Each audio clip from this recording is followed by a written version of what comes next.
Okay, we are officially recording. Hi, everybody, and welcome to the session tonight. Lexi, I'm going to mute your audio, or if you want to mute yourself, it thinks you're the active speaker right now. Okay. There we go. Okay. So welcome to the intro session on the Study Abroad program. I know some of you have been eager for information about this program since the beginning of the year, some of you even last year. So thank you for taking time out of your night. I have a presentation to go through with you. We've got Olivia here to help answer some of the more logistics questions in terms of finances, and we will go ahead and get started. So I'll start with a little bit about who's actually eligible to participate, go over some of the content for the required course, also some course logistics, talk a little bit about why we're going abroad in the first place, talk about some logistics while we are abroad, and then the information that I know everybody is eager to get, program cost, financial aid, some ideas for fundraising, a little about application deadlines, and then we'll open it up for questions at the end. You guys are, of course, always welcome to ask questions as we go through, but you can certainly hold your questions to the end as well. So in terms of who is eligible, this program is primarily open to library science and ICT master's students here at UK. The university does allow us to take students from other ALA accredited library science programs at other SEC institutions, but students at this program will have first priority. You guys are part of our community, so we want you guys to have first dibs. There are no prerequisites, but it is ideal if you have, if not all of your core courses completed, at least a good chunk of them. A lot of the content in this class does build on things that you learn in 600, 601, 602, and 603, and even some of the tech skills from 636. So it's not a requirement, but it will make it a little bit easier for you as we go through.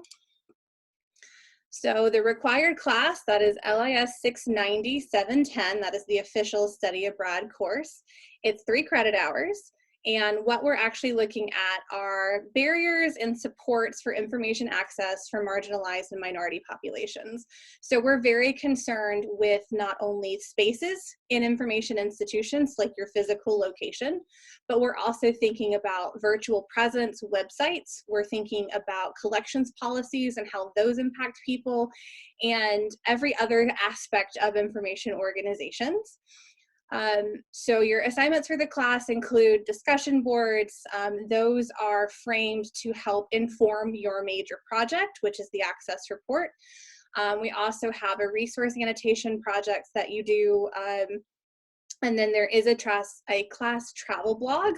It's the one thing that you're responsible for doing during the time that we're abroad. Many of you may actually have looked at the travel blog from last year, so you can get a sense of what those expectations are, what the students did. It's a really helpful way for us as a class to have some immediate reflective pieces on what we've done every day, because at the end of 16 days, you won't remember what you did on day 2. And then it's also a great way for us to really think about connections across those site visits and connections to the course as a whole. I mentioned, of course, the access report. So a brief introduction to this. More information, of course, is in the syllabus. You choose an information institution that is local to you. You choose a minority or marginalized population that that institution does or could serve, and then you really take a hard look, like I said, at the policies, the technology, the collection, the physical and digital space, and you figure out how that community is and isn't being served, and then you develop strategies for actually addressing those access barriers. So this is a very practice and practically based class. I want you guys to end feeling like you've learned a lot of information that you can go and put into place immediately. And of course, there is a final reflection at the end. Since this is a study abroad class, there's a lot that we do abroad in addition to the content, and I want to see you guys at the end of the class really connect all those ideas together. So if you're interested in looking at more concrete information, the syllabus from last summer's, summer 2018, is available on the School of Information Sciences website, like all the syllabuses are. Caveat to that, last time we did this, the class was 8 weeks, which wasn't quite enough time. So this coming summer, it will actually be a 10-week class, which is unusual for the library science classes for the summer. But in the first week, which is going to be one of the weeks that's online, we're going to look at diverse communities in the multicultural library. We then move into what it means to be culturally competent, what it means to have access, how that can empower people.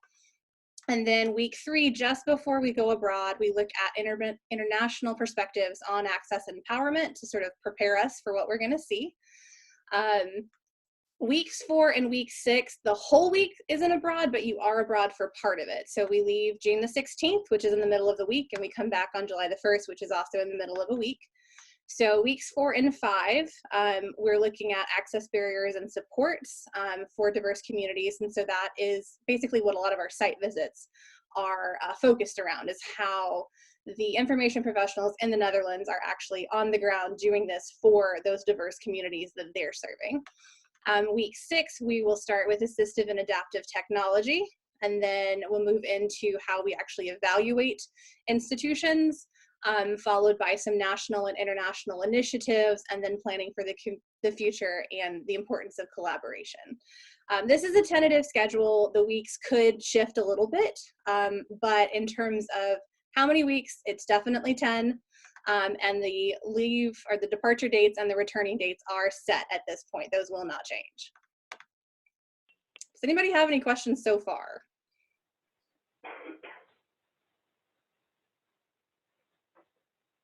Okay, you guys are making this easy. You also have the option to add an independent study. You can earn up to 3 more credit hours by doing this. So if you want to add the independent study, you will select a topic that is in some way related to what we're talking about in the study abroad class, and you will, like any other independent study, develop your own personal project on it. I know some people asked, they were a little concerned about being able to manage both the study abroad class and an independent study at the same time. It is possible to take it's possible to take an incomplete for the independent study at the end of the summer, and then use the time through the fall semester to actually finish it up. Several students did that for summer 2020, if they just needed a little more time, and that's okay, and we can work on that together once you know that you want to do this. If you are thinking that this is something that you'd like to do, keep in mind that you need to have your independent study contract in by May the 1st. And in that contract, you specify what you actually are going to study and why you're interested in it. You'll also outline some learning outcomes and what the final deliverable will be. For independent studies projects, those can be very wide-ranging. So some students do a website, other students do a paper and a presentation. What that format looks like really depends on what your topic is and what you want to do with it in the end. And then you develop a timeline and you'll identify some of the resources that you think you're going to use. Does anybody have questions about sort of the independent study that you can add?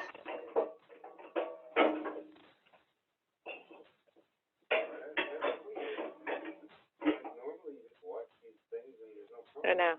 Okay.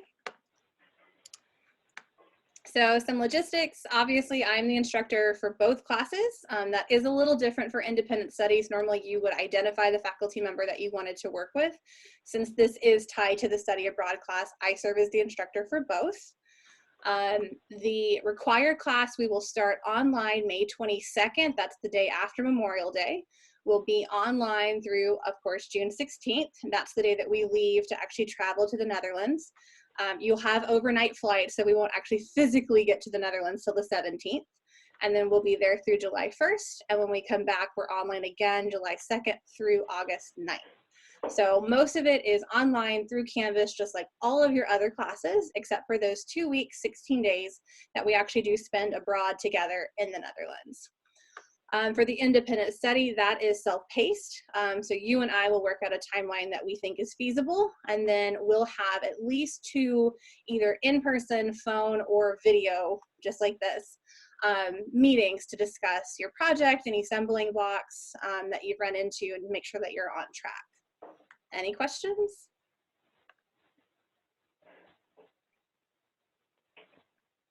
Okay. So the reason that we're going abroad, one, is that it's really helpful. Sorry, does somebody have a question? Yeah, it's the Netherlands.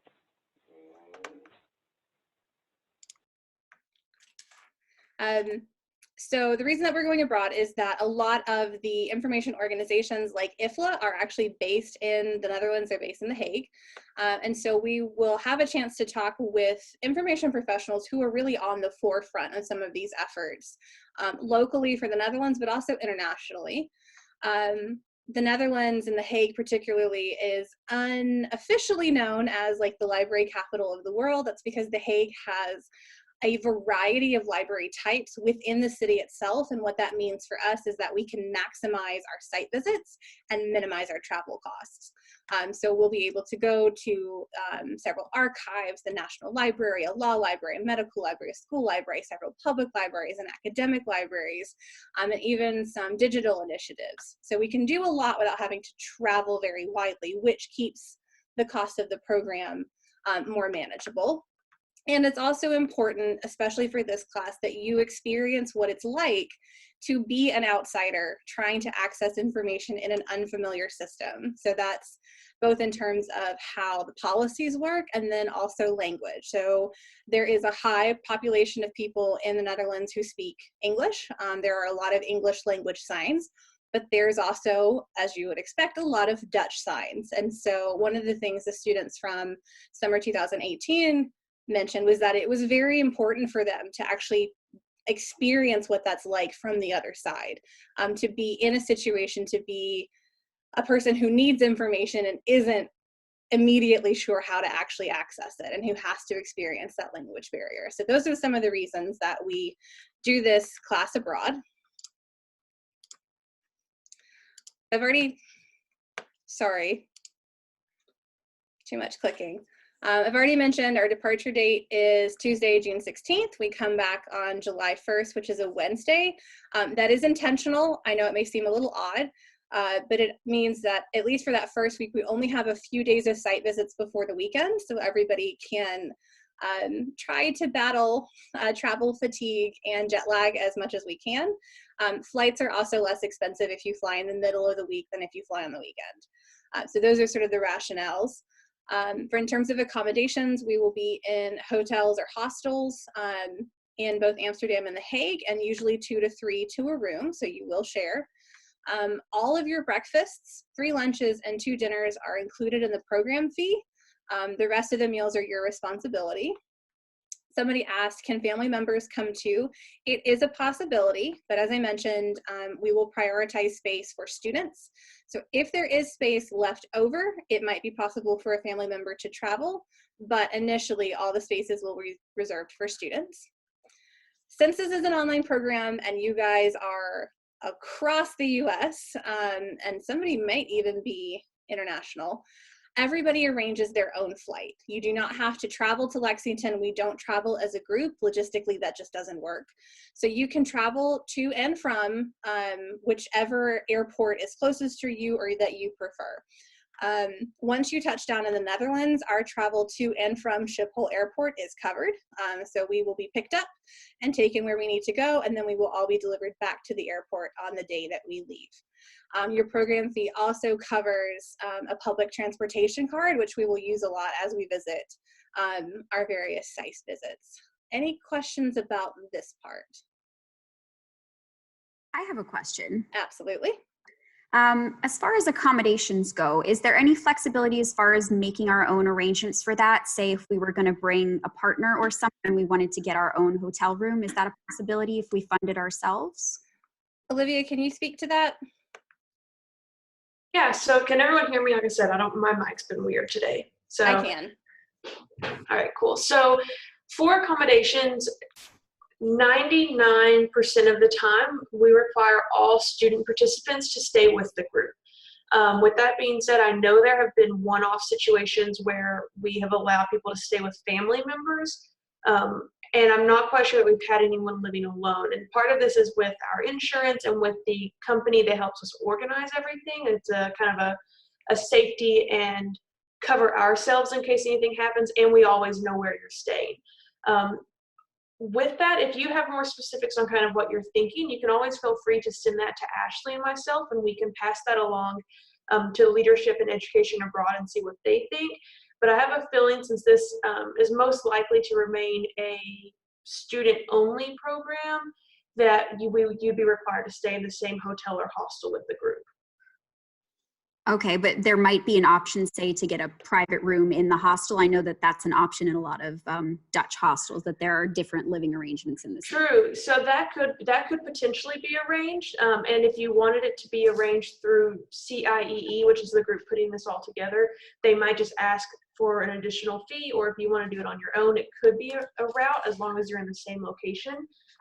So feel free to send Ashley and me just a brief, rundown of kind of what you're thinking and who would be staying with you and what you would see that looking like, and we can kind of give you some more tailored feedback on what would be possible on the ground. Great. Thanks so much, Olivia. Mm-hmm. Thank you, Olivia. Any other questions?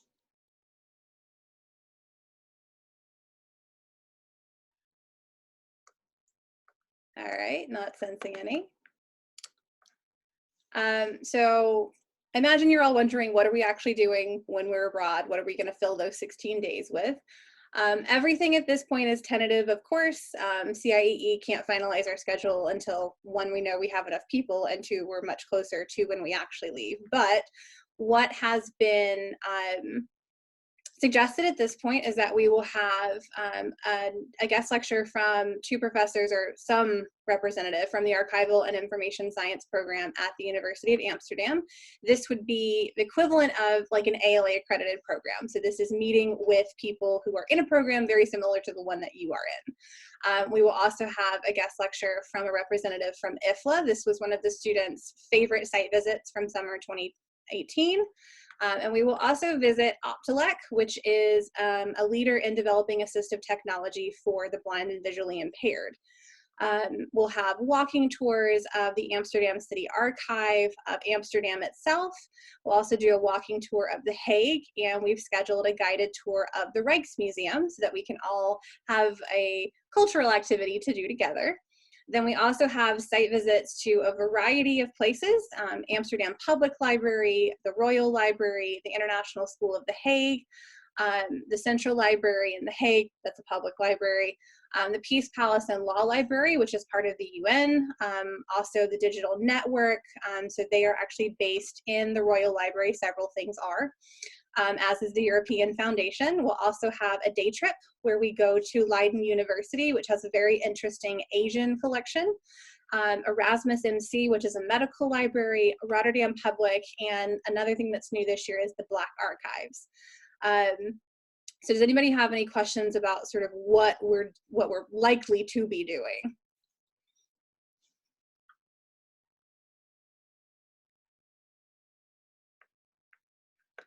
All right, we've made it to cost. So one question I got on the information sheet that several of you filled out was, how much does it normally cost to take 6 hours in the summer, so that you have a frame of reference. So normally a summer class, 2 summer classes right now for academic year 1920 is $4,100. So if you were just doing 6 hours normally, that's what you would pay in tuition and mandatory fees. Right now, if you are a Kentucky resident, the full program is $6,616. And when I say the full program, I mean the full program. So you've got your required fees, the program fee, which is what pays for our housing and our site visits and everything when we're abroad. 1 credit hour of tuition, that charge stays the same whether you do 3 hours or 6 hours, as long as you're enrolled in something called EAP 599. And I'm going to ask Olivia to talk about that in just a second. And then estimated expenses. So we've already estimated your flight cost, your passport cost, and your remaining meal costs in this $6,600 fee. So that's for Kentucky residents. I know this is different from how our classes normally work. If you live out of state, the price is different for the study abroad. So for those students, it's $7,678. Olivia, can you talk a little bit about EAP 599 and why it's important that students are enrolled in it? Yeah, so ultimately EAP 599 is the biggest cost benefit we can give you, whether you're in-state or out-of-state. So, and by the way, that in-state, out-of-state difference, even though it's an online program, there's nothing we can do about that right now. It is something we're trying to work on. But the way the university is structured, we have to run with in-state and out-of-state tuition. So EAP 599 is a 1 credit hour course that's required of any undergraduate student studying abroad. So for graduate students, it is optional. This course is the 1 credit hour, and special function is that it waives credit or waives tuition costs for any other credits you are earning while you're abroad that are related to this program. So you could earn 7 credits total and you're only paying for 1 credit hour of tuition. Same with the 3. So if you're taking a 3-hour course, you opt into EAP 599, you're earning 4 credits for the price of 1. So overall, it is a really great financial benefit for you. And the other plus side is, as grad students, we don't require you to complete all of the elements in that course. So it is a Canvas course, everything's online. The whole point of it is really to help you unpack your experience and think about how you can use this experience moving forward when you're searching for a career, potentially, you know, if you're applying for a PhD program or furthering your education. EAP 599 is meant to equip you with the ability to break down what you're doing and what impact it's having on you and your future careers. Now that tuition is separate from that program fee, so that's another way that it really benefits, that if you're not enrolling in tuition in the EAP 599 course, you're getting the full tuition on top of the full program fee, which is where that bottom section of this chart pops up and is a little bit, makes my eyes pop a bit. Yeah. So EAP 599, not required, extremely highly recommended because you don't really have to do anything for it. We'll enroll you in it and you're getting a huge tuition discount that'll cover the whole summer of your courses. So it's not just like a partial discount, it completely wipes that 3 to 6 credit hours. So I know you guys probably have questions about the information on this page. What are they?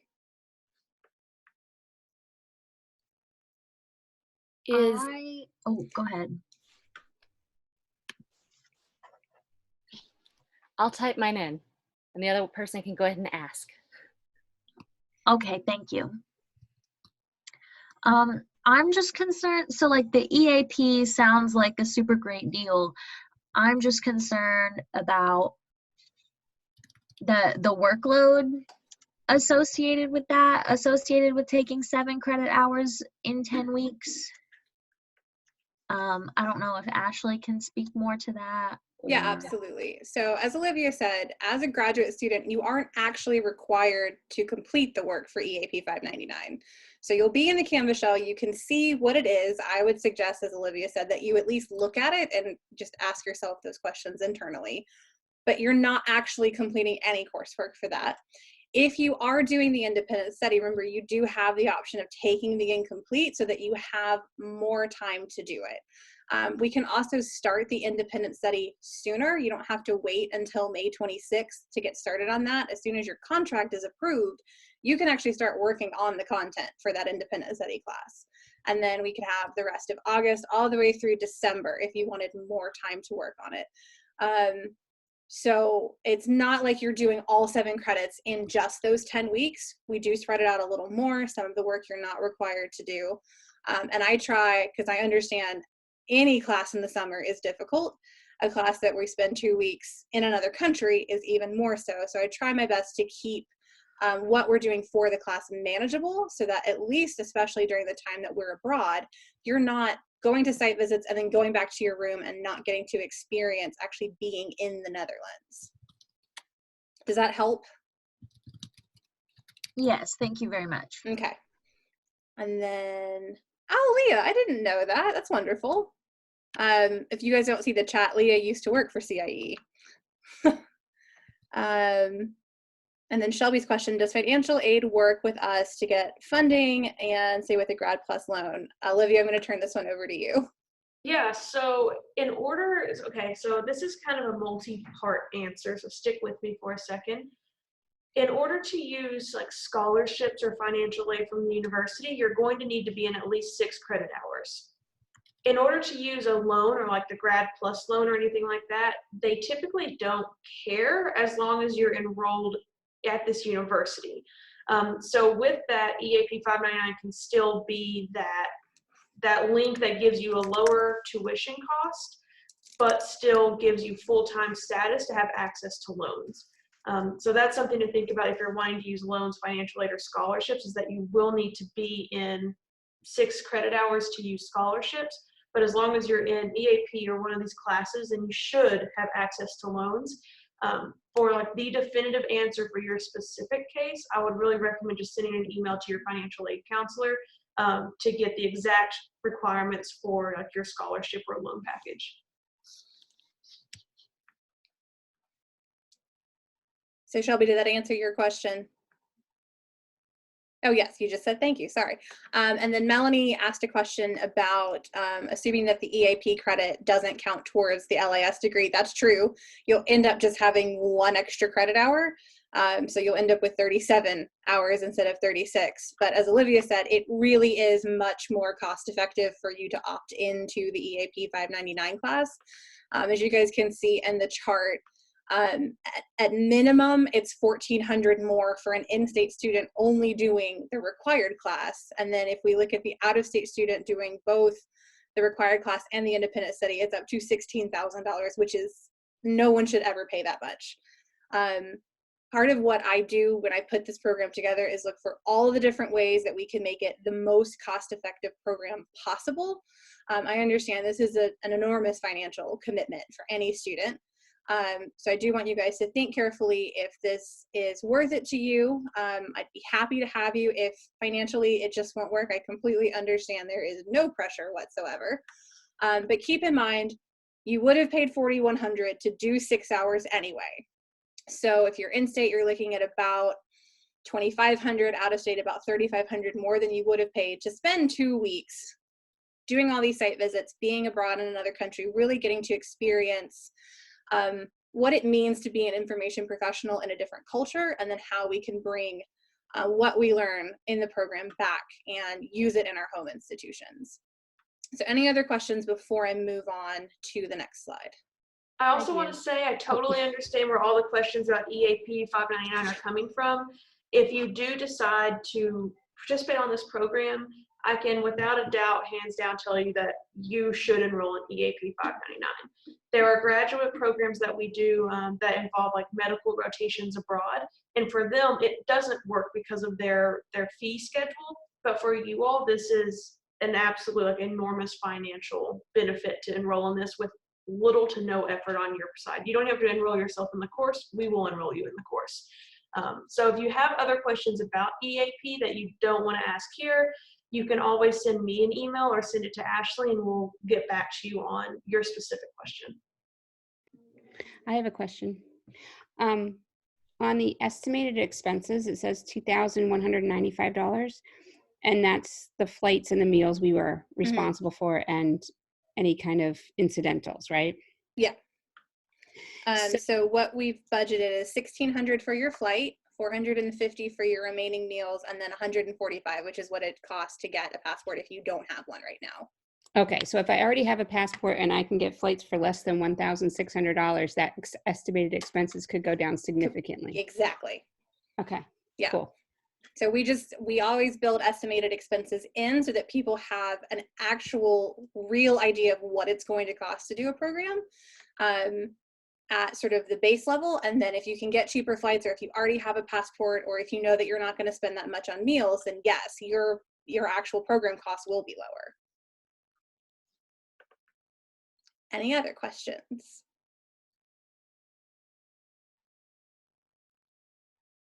Okay. Which is exactly what the next slide is.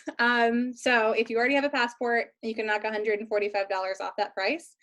If you can find a flight for under $1,600, and a lot of students did, I think think our average last year was about $13.50 for the flights for the students. Or if you know that personal preference means that you won't spend $450 on your meals. The other advantage here is this cost is based off of 10 students, which is what we have to have for the program to make for all of us to go. The more people that we have in addition to 10, the lower the cost becomes for all of us. So I spoke with Education Abroad. At maximum, we're looking at about 16 to 18 students. So if we have that many students, it will also decrease the cost. So the more of you there are, the better it is for everybody. Questions about this? I know we just talked about most of it. A quick tip for anyone who hasn't had to buy international flights before. If you go to google.flights.com, flights.google, something like that, you can put in what airport you would like to fly out of, and you can change that to whatever. You can choose the airport you're flying into, and then you can get a preview of what the round trip cost would be. It also gives you the option to track those prices, and it'll send you an email whenever that price goes up or down by a certain amount. So knowing that $1,600 is kind of like the top that it should be for a summer program, you can kind of get a good gauge that if it gets close to $1,000, that could be a good time to buy. That's a really good tip. Thank you.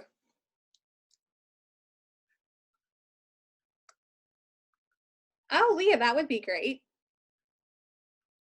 Leah wrote in the comments that she's got some resources as a former travel agent and would be happy to share if she hears of any deals. So yes, use each other, use Google Flights, use anything that you can find to help you lower that flight cost. Some of it's just going to depend on where you're flying from. I would encourage you, if, like, I fly from Lexington, which is a tiny airport, if you can fly from a bigger hub, usually it's less expensive, but that can mean some more travel costs just getting to and from the airport. And yes, Leah, we're flying into Schiphol Airport in Amsterdam. So that's where we are picked up, and that's where we will be dropped back off at the end of the program. So we talked about financial aid in terms of federal aid. Olivia, are there any scholarships through UK that graduate students are eligible to apply for? Yeah, so the main one you all should be applying for is the UK Education Abroad Scholarship. So whenever you all go to the page where you would apply for this program, on that costs and scholarships tab, there's a link to our scholarship, and it should be at the bottom. Our system kind of went weird the other day, and some of those links got erased, so if it doesn't work, please tell me, we'll fix it. But that's a $1,500 scholarship if you're awarded. So that's a really good one to apply for right out of the gate, because we don't care if you're graduate or undergraduate or anything like that. You're eligible because you're earning credit abroad. Other than that, we typically encourage students to talk with faculty members or academic advisors in their college to see if there's certain funding available. If you are involved in a graduate student organization, or you're involved in a professional organization or something like that, absolutely see if they have funding or scholarships or sponsorships available. So funding a summer program really comes down to how creative you can be and what sources you can tap into, whether that be, this sounds really elementary, but baking cupcakes and selling them to the church ladies, or if it's setting up a GoFundMe, at least to cover, those administrative costs. That's one thing I did when I studied abroad was, and I knew I wasn't going to earn $1,000 on it because I just didn't have the time to put into that.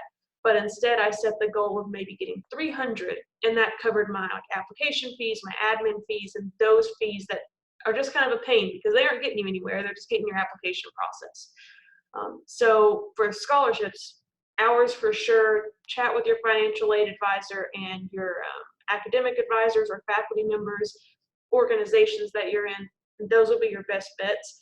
I'll also put a link in the chat that you guys can click on, but I'll say it out loud too. GoAbroad.com has a scholarship database. So if you Google like GoAbroad.com scholarships, it'll bring you to theirs, and it's super robust. So the database on our website is a lot more centralized to just like what's for UK students and mainly undergrads. But the GoAbroad.com database is anything and everything that they can find on international scholarships. With that in mind, quick tip, if a scholarship application asks you to pay to apply, do not apply. It is a joke. It is not real. Do not do it. But with that, if you ever have questions or you aren't sure, send me the link and I'll let you know what I think. And I would encourage all of you to apply for the Education Abroad Scholarship here at UK. We had several students that were awarded those scholarships for summer 2018. And every little bit helps. Like Olivia said, maybe your fundraising goal is small, maybe it's just to cover the program fees, but that's that much more that you don't have to come up with yourself. Speaking of fundraising, I had some of the same suggestions. A bake sale is not necessarily a bad thing to host if you're crafty and could make and sell crafts.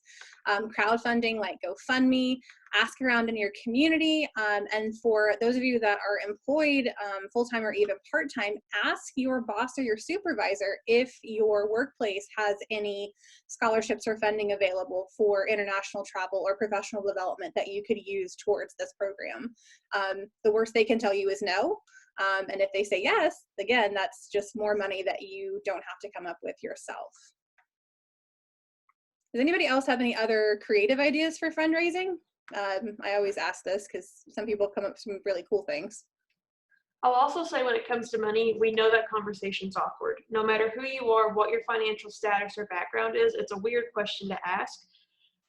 Here's a life tip from me is there's never a non-awkward time to ask someone a question. Like it's always going to be awkward, so just go for it.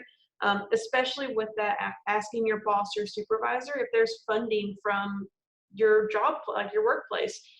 You might feel really weird asking it, but they might say, you know what, actually this is like professional development, or this is something that we could really pursue with other people in the future. Absolutely, let's figure out a way to help you fund this. So you'll never know if you don't ask, so just take the leap and go for that.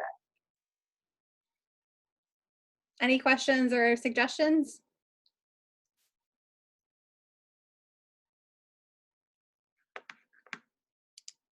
All right, so let's talk about deadlines. Conveniently, the deadline for the Education Abroad Scholarship and the deadline for applying for this program are exactly the same day, February 1st, 2020. So you guys still have several months to really think about if you want to do the program and make sure that it's going to be feasible for you. If you are accepted, you have a $500 deposit due March the 8th. And then Olivia, I didn't actually see, when is the rest of the program fee due? I must have missed that part. And if you don't know that off the top of your head, that's fine. No, I've got the page pulled up, so give me a second. I can also tell you that you would hear back from our scholarship on March 1st. So we know it is a really quick turnaround for that deposit, but that's when you hear back. Also, our scholarship is not awarded until the term that you're going abroad. So it is a reimbursement in that sense. Just to give you guys a heads up that you will be expected to pay for some of this stuff before you get your scholarship. Let me see, I've got it pulled up here. The $500 deposit is on March 8th, and it says the remaining program fee would be charged at the start of the term in which your program takes place. So it wouldn't be charged like as soon as you all are leaving, but it would be charged at the beginning of the summer term when like summer classes start. I don't have probably early May. Yeah, and I don't have an exact date on that because it depends on what our, like, do we meet enrollment by March 8th or do we need to extend deadlines? It also depends on, if there are any last minute changes to the budget that brings the price down. So I don't have an exact date because we want to be sure all of our ducks are in a row before we bill you anything big. So tentatively plan for early May for the rest of the program fee. And then you have opportunities if something comes up, you've been accepted, but it turns out that you can't participate after all. If you withdraw before March 8th, there's no penalty whatsoever. If you withdraw before May 26th, which I think, Olivia, that's the deadline that's listed, right? Deadline, sorry, I'm clicking over the screen.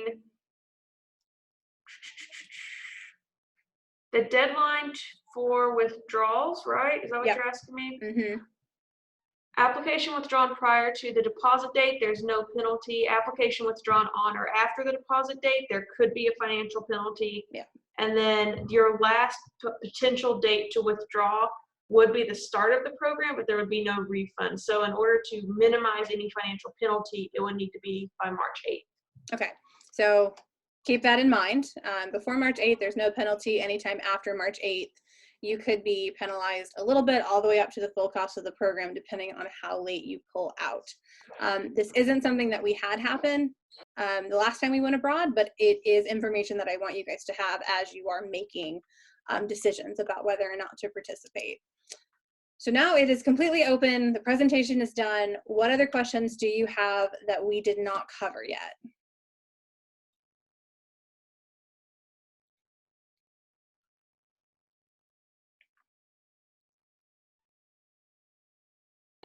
I'll also point out for any of you that are able to see the chat, I went ahead and put a link to the program page. So we try to answer all of your questions there, but like I said, if there's anything missing, let us know. That costs and scholarships tab is where you're going to see all that budget information put back on there. It just won't have like the non-EAP option. Sarah, I don't know the answer to your question right now, but I'm going to make a note and I will get back to you. Ashley, is there a way to go early or stay late? Absolutely.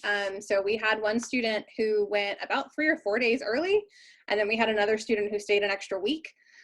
What happens then is that you are, if you go early, say, you're responsible for meeting us on the 17th where we are. CIEE won't cover your transportation from wherever you happen to be to where we meet. Likewise, if you're staying late, you're then responsible for getting yourself to whichever airport you're flying out of. So yes, it is a possibility if you want to add days to the beginning or to the end of the trip, that is up to you. Feel free. You just have to let us know that in advance so that we know when to expect you or that we are in fact leaving you when we all leave. I jumped in late, so you probably covered it early on, but are the dates that you sent out initially in an email the ones that were going to be abroad? Correct. So we leave on June the 16th. You will actually arrive in the Netherlands on June 17th. They're always overnight flights. And then we will return home on July the 1st.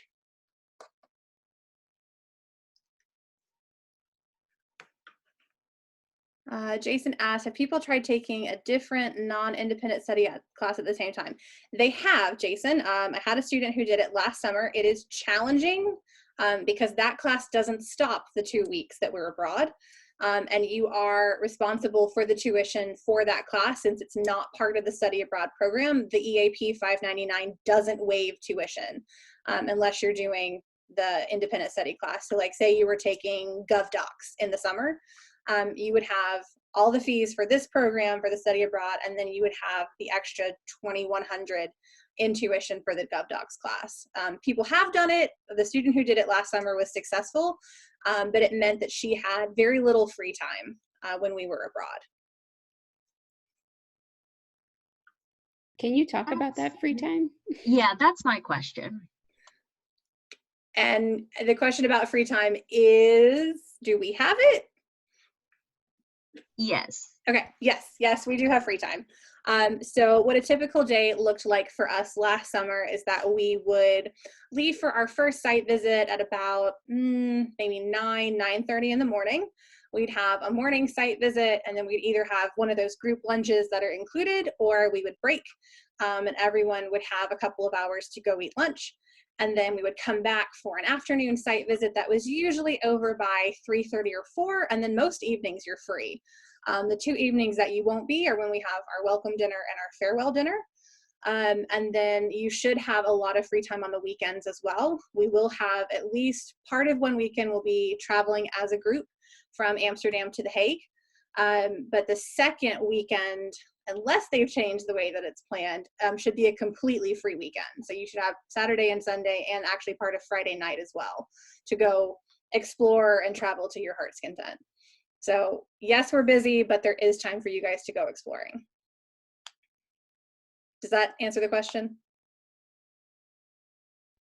Yes. And Lexi asked, can we leave Amsterdam at all on the weekends? CIEE does allow you to, when we have free time, you're allowed to travel. If you are leaving the city, you do have to notify myself and CIEE and complete a little form, and that's just so we can keep up with you. Ultimately, I am responsible for you while we're abroad. So it's not me playing Big Brother. I want you to travel. I want you to have a good time, but I do need to know where you're going. And if you're staying overnight, you also have to let us know where you're staying. And that is a security and a health and safety requirement, so that should something happen, we know where you are and can go get you. But yes, you are able to leave. Students went to Delft. We had one student who went to Germany one weekend last summer. So whatever kind of travel you want to do during your free time is up to you. You just have to let us know about it in advance. Other questions? It says the walking tour, like will we do like the Anne Frank Museum and other cultural stuff? The walking tour in Amsterdam is more getting us used to sort of the surroundings of where we are staying, and also getting us to the CIEE office. I did ask for the Anne Frank house to be added, but because of the way that ticketing is done for that venue, CIEE could not add that to our trip. I would highly suggest, if you haven't been, that in your free time you guys go do that. The cultural event that we'll share together is that guided tour of the Rijksmuseum. So what is the best case scenario in terms of enrollment and finances? How many people do we need? Well, we need 10 people, period. But how many more do we need to lower the price? So each individual person past 10 lowers it a little, simply because we can spread the required fees out across everyone. Olivia, correct me if I'm wrong. I believe last summer I was told the price doesn't drop significantly till we get to about 15 or 16. Is that right? Yeah, that sounds a bit right. A lot of it will just depend on what is in your itinerary, what things are scheduled. So yeah, there's not going to be a huge price difference until you get up into the higher limits. So yeah. So Jason, we've only done this one time before now, and we had 10 students last summer. The first year is always more challenging because everyone has to sort of brave a brand new program together. I'm hoping that we'll have more like 15, 16, 17 for this program. There's quite a few of you that are interested, several people who are not here. But that will depend on all of you and financials and other personal choices. That's part of the reason that we've made the deadline February 1st, is that in the event that the program doesn't make, that we don't have enough people, we could extend the deadline, or you guys will know soon enough that you can make different plans for summer term and fall term 2020. So I'm trying to make sure that we have enough time so that everybody can make the decision that's best for them. Also, worst case scenario, if the program doesn't make, then you guys aren't charged anything. So like that application fee and things that'll be charged a bit earlier on, you would get that back if it doesn't make, or you'd have the option to use it on a different program. So there's no financial risk to you if you apply and then nothing, if it falls through. With that though, you know, if you're going to apply, I want you to be in the mindset that it's going to happen and you're going to be responsible for paying those things. So don't bank on it falling through. And yeah, Lisa, if you buy your flights early, that could fall on you. You could always look at buying refundable tickets, which are a bit more expensive, but we typically encourage students not to buy tickets until they know that they're accepted, or preferably once that deposit date hits, because we will not bill you a deposit unless the program is running.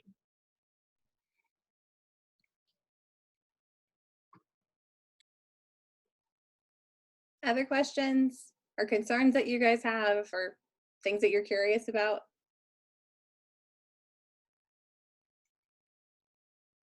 If we hit, like if everybody registered as soon as they knew that they really wanted to go and we hit 10 people early, would you let us know?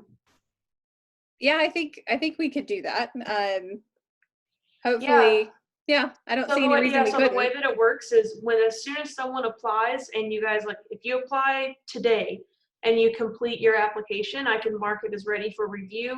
And what will happen is Ashley and I will kind of work out a review and accepting timeline kind of thing, where if she wants us to accept people as soon as they're ready to go, then we can.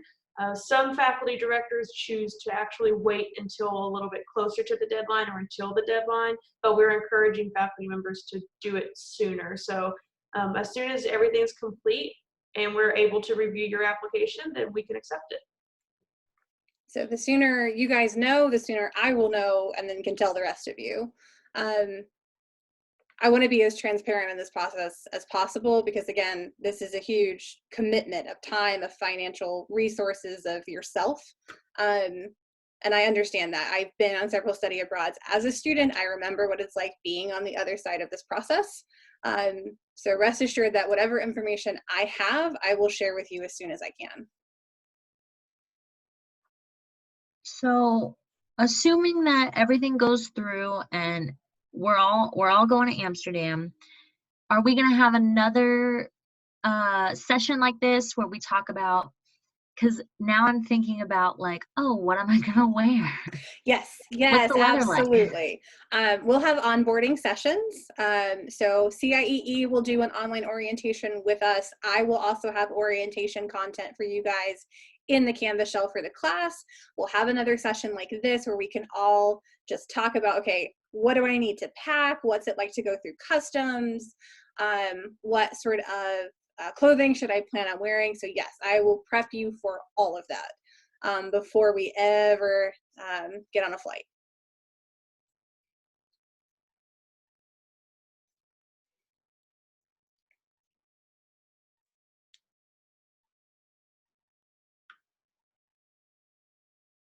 Does anybody else have any other questions, or do you guys want to end it here and go home and think?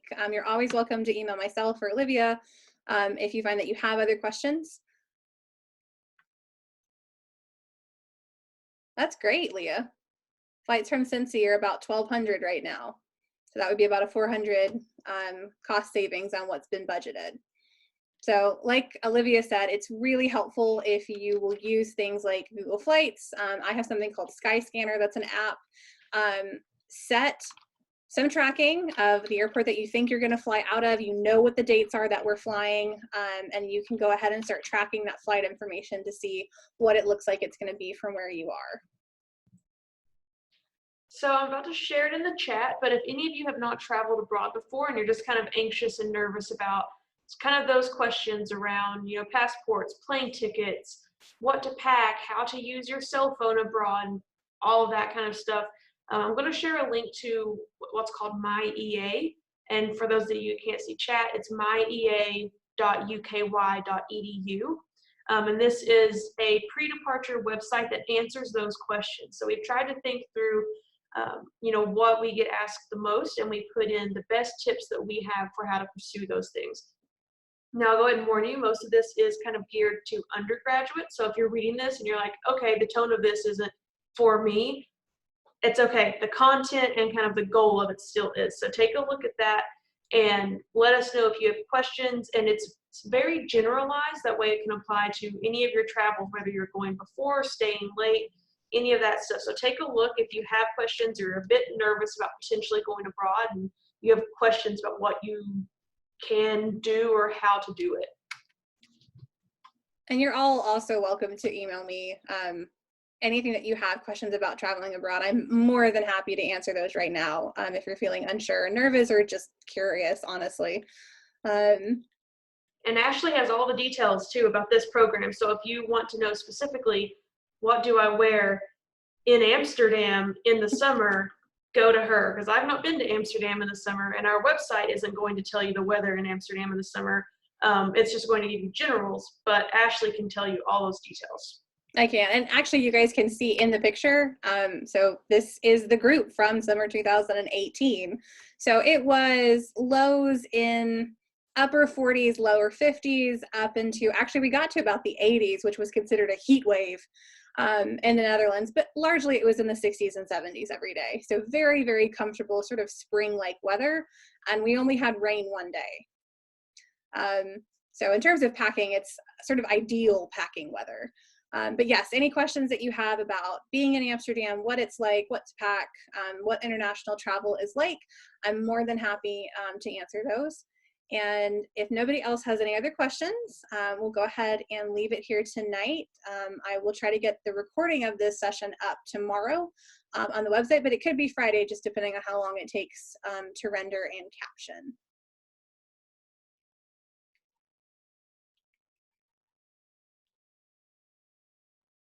So if nobody has any final questions, thank you all so much for joining me. I hope you got the information that you needed. I hope the trip sounds enticing and that we'll have 10 people before we know it. So have a great evening and a great rest of the week, and happy Thanksgiving.